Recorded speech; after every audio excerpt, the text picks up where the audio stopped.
Let's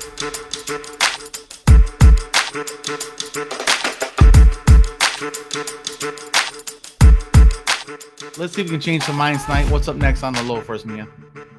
Well, tonight we're going to talk about a flurry of activity that's happening as the infrastructure bill works its way through the Senate. The Senate reconvened on Sunday to finalize legislative text and move forward with the $1 trillion spending plan for roads, rail lines, high-speed internet, and other infrastructure needs. It's one of President Biden's top legislative priorities.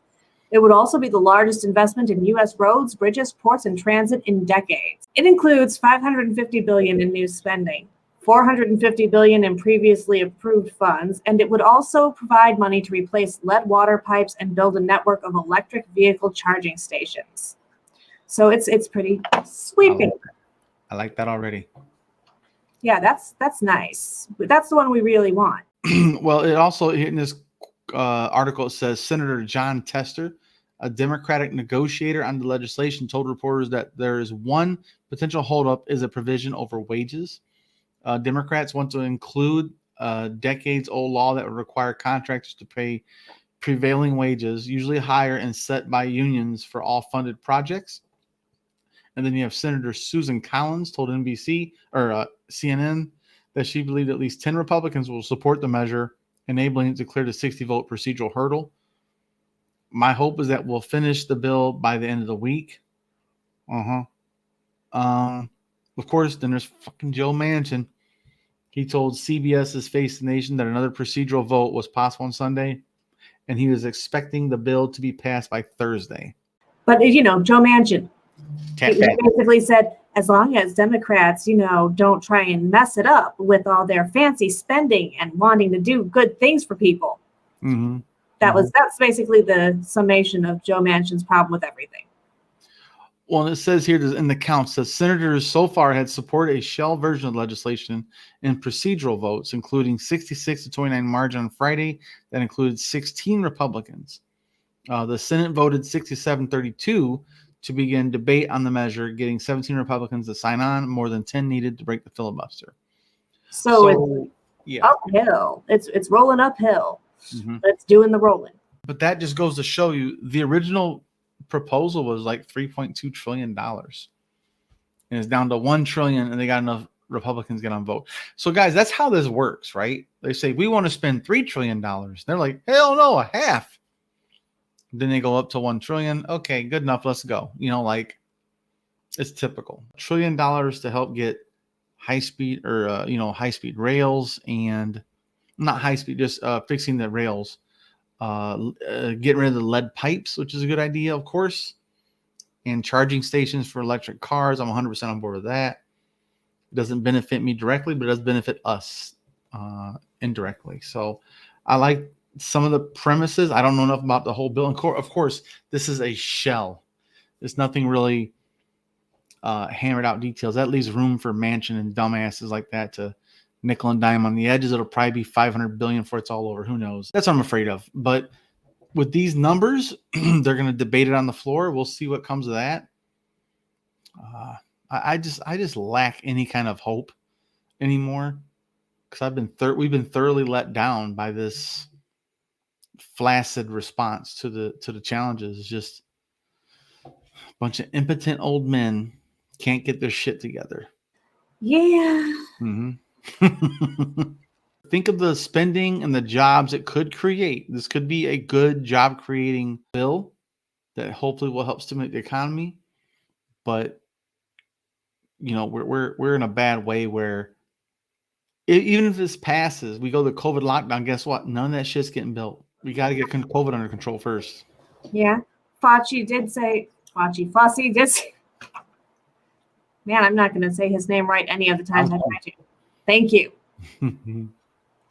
Did say that he doesn't think we're going to end up back under lockdown. I think he's silly. You think he's silly? Mm-hmm. You think that we're going to end up back in lockdown? I think we should be in one right now. I agree we should be. If it doesn't get stopped, if it doesn't get flattened the curve by the time we start school, it's fucking game over. It's going to get a full head of steam. I mean, the kids in school, some places aren't going to be required to wear them for crying out loud. So And then mutations on mutations on mutations until there's a Lambda one going on that they said that one's pretty bad too. So I don't know if the infection rates go up and we shut down all work, this spending bill, it's pointless. It really is. If we don't take care of the COVID pandemic, it's none of this really matters in the end if we're just no one available to work. You know, this is gonna be nuts. Yeah. If we shut it down again, and my two youngest kids are going to be seniors in high school this year. My one son said if they have mask mandates in high school again, he's probably not going to go bother going back to public school. He'll go homeschool and say to hell with it. He goes, I'd rather stay home with no mask on than go there. But he's vaccinated too, so. Yeah, as long as that continues to hold out as an option. Yeah. But yeah, so we have an infrastructure bill that's got pretty damn good promise, about $1 trillion. I'm not happy to hear that number being spent, but it's actually only $500 billion new spending, right? So, I mean, it's as good as it's going to get right now. We got to spend the money to fix the system because our infrastructure has been decades, man, decades. You know, there's an argument that we should be doing like pretty much all of our spending right now. And we should care a lot less about building up a deficit because right now we have historic low interest rates on the money we borrow out. Yep. So in the future, when interest rates rise, we may not be able to borrow at these rates. So now is the time to build debt and then later worry about debt. Well, and that's what's scary is there's going to be that bubble. The housing bubble is coming. It's a real crisis coming. The market is going to take a shit. Interest rates are going to drop again. But eventually they're going to come back up. And then we're going to be in a real pickle. But yeah, so I just like you're saying, the time to spend is now because there's no other way. We have neglected our infrastructure for probably 40 years. And now they're crumbling. Like where I live at, they've taken out 3 bridges in a row and put up brand new bridges because they had to. They couldn't even fix them. They're just like, fuck it, got to knock them all down, build them, which is not cost effective.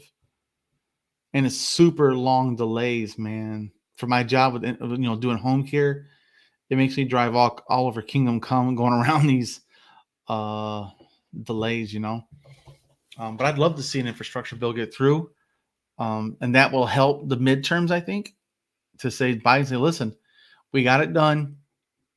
We got to get COVID under control. We got the vaccines rolled out.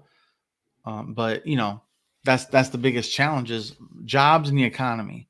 Yeah, Biden needs to push for another stimulus check before the before the midterms too, I think. I don't think he will, but I think he needs to. There's no pressure on that. There's no pressure on him now for that. I know there's not, but there's people literally being thrown into the streets right now. Yeah. So the pressure is going to build. I hope, he won't. I don't think he's going to do another stimulus check. It's going to be stimulus to the owners of the homes. It's going to be to the Black Rocks, these real estate moguls that own apartment complexes, bail them out and not the people. You know what I mean? That's what's happened in the past. They'll do it again. All these banks that own everything and these investment groups, venture capitalist groups and stuff like that. Yeah. Well, that won't work. And the midterms will fail terribly if that's the case. It's possible. But yeah, guys, let us know what you think about that in the comment section, man. Are you for or against the infrastructure bill as it is written right now, which is very vague, but it's pretty much $500 billion more spending than budgeted from last year. So that, without that being said, it is what it is. But while you're here, of course, hit the video like, hit the subscribe button, ring notification bells, get alerts for upcoming videos. And thanks for joining us. And like always, go read a book. Because knowledge is power.